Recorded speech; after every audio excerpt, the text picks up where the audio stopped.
السلام علیکم ورحمۃ اللہ وبرکاتہ۔ ماہ رمضان شریف آپ سب کو بہت بہت مبارک ہو۔ اللہ تبارک و تعالی نے مقدس مہینہ ہمیں پھر عطا فرمایا ہے۔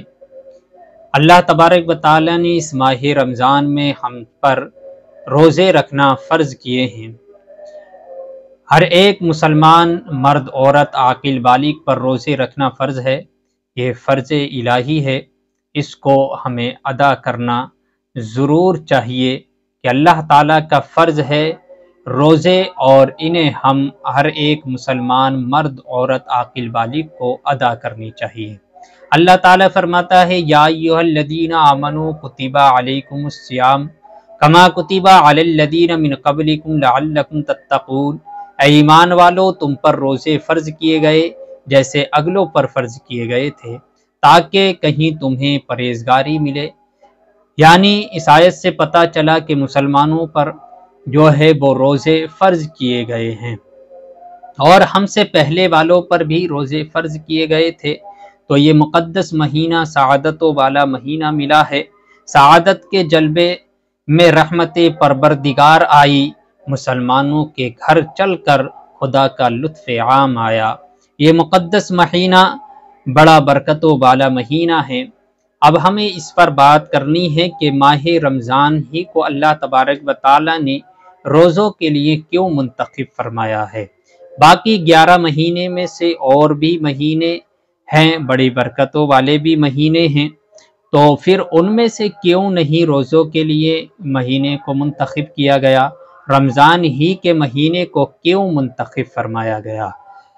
حضرات، اسلام میں اکثر اعمال کے پیچھے کسی نہ کسی نیک بندے کا جو ہے وہ اس کی یاد اور اس کا مقصد موجود ہوتا ہے، یعنی اس کی یاد موجود و مقصود ہوا کرتی ہے۔ جیسے مثال کے طور پر عرفات کے میدان میں حج کا فریضہ ادا کرنا، یہ حضرت آدم علیہ السلام اور حضرت حوا رضی اللہ تعالی عنہا کی یادگار ہے، یعنی یہ ان کی یاد کو قائم رکھنا ہے، ان کی یادگار ہے۔ اور قربانی کا نیک عمل حضرت ابراہیم علیہ السلام اور حضرت اسماعیل علیہ السلام کی سنت ہے۔ اور صفا اور مروہ کی سعی، صفا اور مروہ کی سعی حضرت سیدہ ہاجرہ رضی اللہ تعالی عنہا کا دونوں پہاڑوں کے درمیان میں یعنی دوڑ لگانا، اس یاد کو باقی رکھتا ہے۔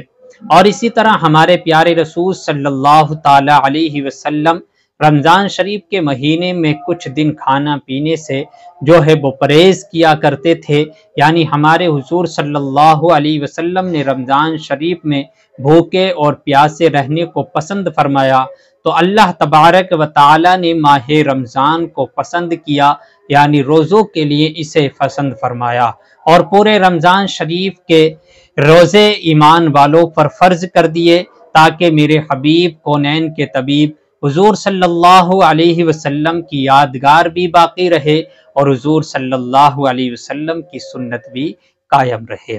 روزے پہلی امتوں پر بھی فرض تھے۔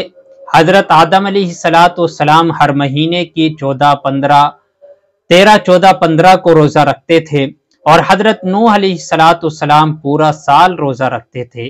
حضرت داؤد علیہ السلام ایک دن چھوڑ کر ایک دن روزہ رکھتے تھے، اور حضرت عیسیٰ علیہ السلام ایک دن روزہ رکھتے اور 2 دن نہیں رکھتے تھے۔ روزے کا فائدہ کیا ہے؟ روزے کا سب سے بڑا فائدہ یہ ہے کہ یعنی روزے کا جو ہے سب سے بڑا فائدہ جو ہے وہ فائدہ یہ ہے کہ اللہ تبارک و تعالی جو ہے روزے دار کو متقی پرہیزگار بنا دیتا ہے، اس لیے کہ اللہ تعالی فرماتا ہے لعلکم تتقون، تاکہ اے ایمان والو تم پرہیزگار ہو جاؤ، یعنی روزے اس لیے فرض کیے گئے تاکہ ایمان والو تم پرہیزگار ہو جاؤ۔ بچوں کو بھی روزہ رکھنے کا حکم دینا چاہیے، بچے کو جلد سے جلد روزہ رکھنے کا حکم دو،